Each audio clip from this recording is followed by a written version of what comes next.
Good afternoon. And so I grew up in D.C. I'm a D.C. girl, but I went to undergrad in Baltimore, law school in Baltimore, and was a public defender here in Baltimore City. And in fact, I was the chief defender in Baltimore City when Freddie Gray happened.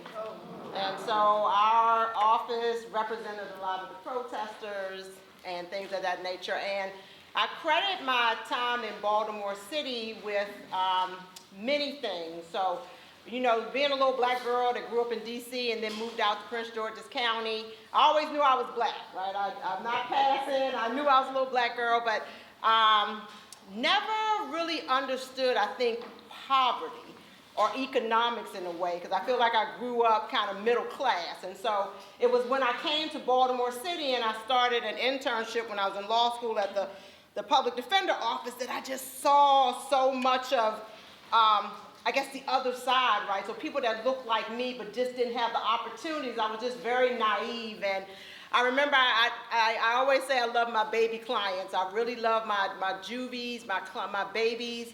But I remember a distinctive case. I had a 17-year-old here in Baltimore City, and he was charged with murder. And I just remember, you know, just being so naive and saying to him, look, we're going to get you out of the city. We're going to send you down to your grandmama's in North Carolina. And he looked at me one day, and he just said, you know what, Miss Tonya? He's like, I ain't worried about all that. He's like, just as long as I have a gun, I'm going to be all right. And it just, at that point, it just struck me that this baby, at 17, has seen more than I had ever seen in a lifetime. And there was no expectation of living. And that's why he felt like if I had a gun and if I just go down, I just go down, but at least I'm gonna go down fighting. And so it just reminds me of the spirit of Reverend Murray. Just her ability to fight. One of her most beautiful strengths, I think, is her sense of being in between. She had so much in-betweenness. She was in between black and white. We heard from the canon that spoke today about her family literally being part of it, the great-grandfather from enslavement. So if you look at her family history, some of her family was passing. If you didn't know anything about her, you would think you were looking at pictures of white folk. But so she was in between, and people talk about she was in between. She was kind of just dark enough that people might question, but maybe on a particular day, people might have thought maybe she had a tan. So she was in between those worlds and also had indigenous lineage as well, and so understanding the plight of the original peoples of this land. She was also in between in a gender sense. What we think about as boys and girls, and her favorite aunt, the one that was raising her Aunt Pauline, would call her boy girl. And because I think all of us know Maryland's the South, right? People always forget that. We below the Mason-Dixon line. We know about what it looks like to go to church for black folk on a Sunday, especially during that time. So her and Aunt Pauline had a deal. She didn't want to wear dresses, but she said, look, Monday through Saturday you can wear pants, but on Sunday you got to wear a dress. And so that was their compromise, and it was around her Aunt Pauline that she always felt a sense of who she was. People just didn't have the language then, but by the aunt, she just knew that there was something special about Reverend Polly. And she was also in between in terms of just being ahead of her time. And so one of the things I want to focus on is her legal career and how she became the lawyer that I aspired to be. And one of the things that's so shameful is that how do I go to school here in Baltimore City at the University of Baltimore and not know a lot about Reverend Murray? How do I not know that? And so I want to talk a little bit about how advanced she was, how ahead of her time. So in 1940, 15 years before Rosa Parks, on a ride from New York down to North Carolina, her and her friend refused to give up their seat on a bus. But we don't know, do we know that? We don't know that. Because what happened was they were okay to be on that bus anywhere they wanted, but when they hit Virginia, they were like, black folk, get to the back. And the only row that was left had a broken seat, and so Reverend Parley and Arlene said, we're not going to sit on a broken seat from Virginia to North Carolina, we're not moving. And so the police were called, and so this was 15 years before Rosa Parks. And then in 1938, 13 years before the University of North Carolina admitted their first black student, guess who had applied to go there? Reverend Parley, amen? She had applied to go there because in her mind she had heard that they were starting to develop classes about race relations, so they're going to do that, then surely they want some other races there, right? But to her surprise, that was not the case. So when she got the application, they had handwritten on the front of the application a race and then drew a line, and religion and drew a line. So she answered it, but in her typical fashion, she wrote back and was like, what difference does it make? On her application. And she got a letter back from the president of UNC at that time saying that the Constitution and the law forbade him or prohibited him from admitting a person of her race. And not too long after that, then President Roosevelt accepted an honorary degree from UNC. And he called the school an institution of, quote, American liberal thought through American action. And can you all guess who wrote him a letter? Reverend Parley wrote him a letter to the President of the United States. Back then, they actually got your letters, I guess. I don't know if they would get our letters and send one today, but he got her letter. And she wrote in her letter, she said, you called on Americans to support a liberal philosophy based on democracy. But what does that mean for Negro Americans? And what was so interesting about that was she decided to copy that letter to then First Lady Eleanor Roosevelt, who actually wrote her back herself with her actual signature on it. And this is what she wrote to a young Reverend Murray. She says that she had received her letter and that she had read a copy of the letter that was sent to her, and quote, I understand perfectly, but great changes come slowly. The South is changing, but don't push it too fast. And she signed her name, Eleanor Roosevelt. And what was so interesting about that, that was the first of a whole bunch of back and forth between the Roosevelts and Reverend Murray. And she always included Eleanor on the correspondence. And I think that you all know this, that because of that correspondence, her and Eleanor Roosevelt actually became good friends. And so people might not have known it was just from a letter of her protest. And what she called these letters that she wrote was confrontation by typewriter. So she was launching her own protest and confrontation by protest. And so what was interesting about it, and the reason I give you those pieces is because that's what launched her legal career. Reverend Parley said that the defeat with UNC and the arrest on that bus and a lifetime of seeing injustices for poor rural Negroes, quote, all of this culminated in my recognition that if I were going to fight this battle of segregation, I needed a weapon. I needed a skill. And it was then that I decided to go to law school. And so she went to Howard Law School, She's just a trailblazer. And when she went there in the fall of 1941, she was the only woman at the Howard Law School. So what's funny about it, she says that the first year she was there, they wouldn't even let her talk. She would raise her hand, the professors act like they wouldn't see her. She couldn't even talk in the class. But by the end of the first year, Howard had a habit of posting the grades of all the students. And she was top of the class in every single class. Murray was top of the class.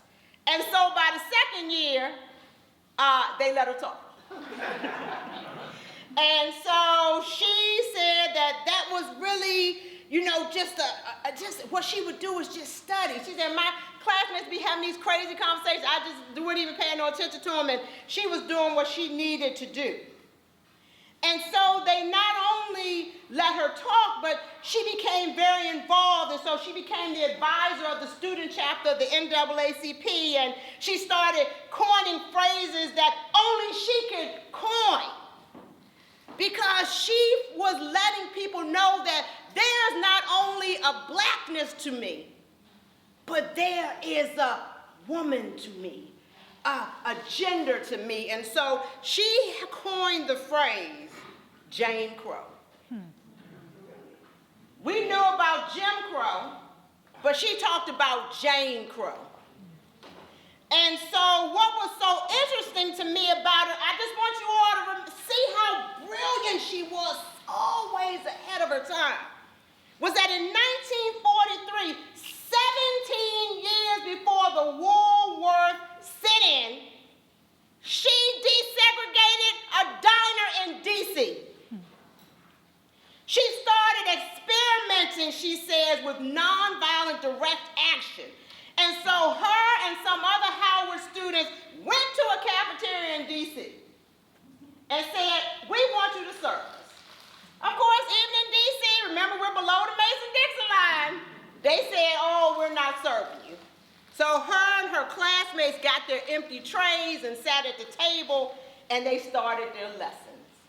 And they would do that day and day till they finally forced that diner, 17 years before the Woolworth counter, to desegregate, and they were able to eat in that diner. But why do we not know this? Why do we 17 years before Woolworth? And then what's so interesting to me is that in 1944, so let me just say a little bit. One of the papers that she wrote in law school as her senior paper was, should Plessy versus Ferguson be overruled, be overturned? And so if you all remember that in 1896, Plessy was the case that said, you know what? We could be separate in public accommodations as long as it was equal. And what was so deep about this is that, so 10 years before the Supreme Court overrode that doctrine of separate but equal, she was already saying it needed to be overturned. And this is before Thurgood Marshall, who we all know about. 10 years before that, as a law student, this brilliant person was saying that it's immoral, that it's unconscionable. And that what her difference was, Thurgood Marshall's strategy was, okay, we'll be unequal. We'll be segregated. But our problem are the resources. Give black folk the same thing you're giving white folk. And we will be okay with that. But she said, no, that's not enough. She was someone that was about human rights. And what she said about that, she said that the entire logic of separate but equal is inherently immoral. And what it does is reduce black people's sense of their own dignity and their own character. Quote, it does violence to the personality of the individual affected.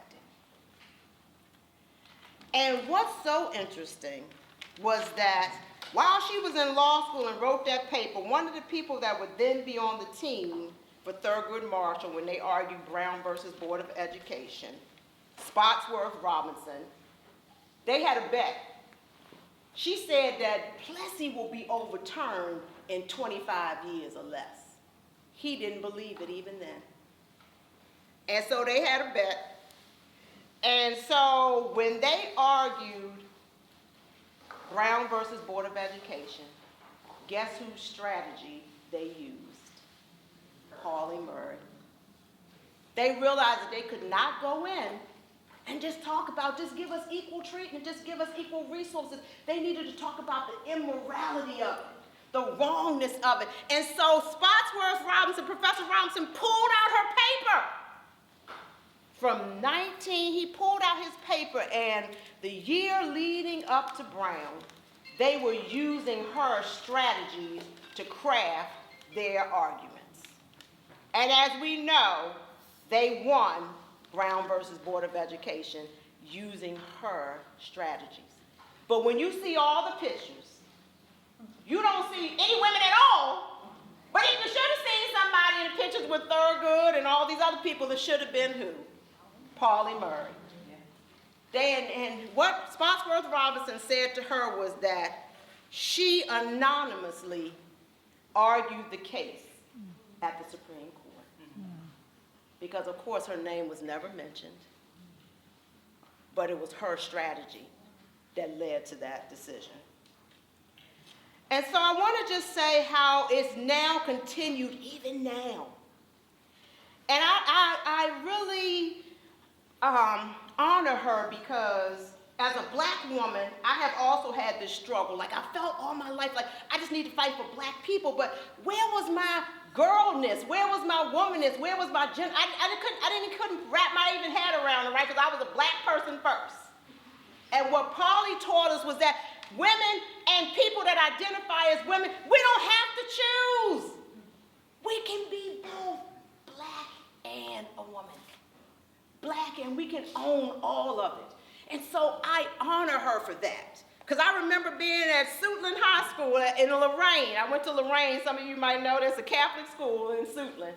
And I used to be like, well, it was all girls. Like, why can't we play football? Why can't we do these things? Like, I used to just not know that I think I must have been channeling Pauli Murray, right?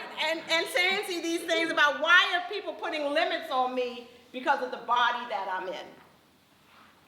And so I want you to know that she continued that legacy in the law, and she was the one that Ruth Bader Ginsburg, former Supreme Court Justice, it was her strategies where she broke down gender lines. In the Reed versus Reed case, you will see that even though Reverend Murray was not one of the people that argued it, Justice Ginsburg put her down as an author, and she credits her in interviews as I followed her strategy because people weren't willing to follow it at the time that she was putting it forth. And so to this day, all of us that are women and identify with women, we are where we are, and a lot of it is based on Reverend Murray and her ability to change the laws to say that we cannot be discriminated against on sex. And I want you to know that because, as we heard today during the sermon, it didn't end with just what the body she was in. She talked about other things, non-binary. Maybe it wasn't those words, but she knew that there were people that didn't fit in these little boxes that we call woman and call man. And so in 2020, I want you all to see her legacy paying it forth. When the ACLU argued the famous case, Bostic, they tell us that they used Pauli Murray's strategy. And that was the historic case that started breaking things wide open for people in the LGBTQ community. That says that we and they cannot be discriminated against based on that. In 2020, they credit her and her legacy with being able to open the doors for that community. And so I'm getting emotional because she is still living. She is living in all of us that feel discriminated against. She's living in all of us that don't know why we feel certain ways on days or why people feel certain ways towards us based on just who we are. And so with that, I just want you to know that we have to carry on that legacy.